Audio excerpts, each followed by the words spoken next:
I want to talk about another scam. I don't know if scam is necessarily the right word, but hilarious irony might be, and that is of the Ben and Jerry's communist ice cream brand. If you don't know this, Jerry has left Ben and Jerry's. Again, we're all so sad and devastated because we were all pulling for Ben and Jerry to stay together.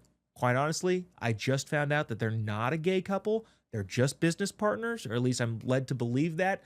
But regardless, still sad that the divorce of Ben and Jerry is happening. Well, why is Jerry leaving Ben and Jerry's? In his resignation letter, this is according to NPR, posted on Tuesday, Jerry Greenfield said he's been silenced, sidelined out of fear of upsetting those in power. Oh no, I can't believe that has happened, that the communist has been silenced by those in power. The question, though, is why are they in power?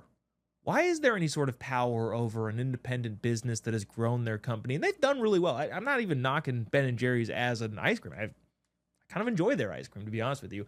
And producer Glenn even pointed, they do have some witty names. You might not agree with the political elements of it. Jerry Garcia, Cherry Garcia. Wow, it's kind of a fun name. What was the other one that he sent? Empowerment. Yeah, you get it. I get it. I get the joke. I think the ice cream is good. But also, why, Jerry of Ben and Jerry's, do you feel censored? Well, it's because the people that fight for social justice and inequality in 2000 sold their company for $326 million. Why is it that communists always end up accidentally getting rich?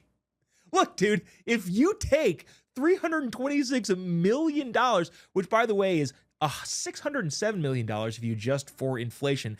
In other words, a lot of freaking money. You adjust for inflation to kind of like give the relative balance, but even now, $326 million is a lot of money. So I don't even think you need to adjust for inflation as a whole. But if you take that money from those capitalist pigs, yeah, you're going to have some parameters. You know what doesn't give you parameters? If you don't take the money, if you stay independent, and maybe you don't grow as fast, and maybe you have a little bit more difficulty getting into stores. And I realize there's a lot of different variables going on here. But what you can't do is say that, hey, I'm being censored and silenced by the people that gave me $326 million. You know what? I'll be silent for half.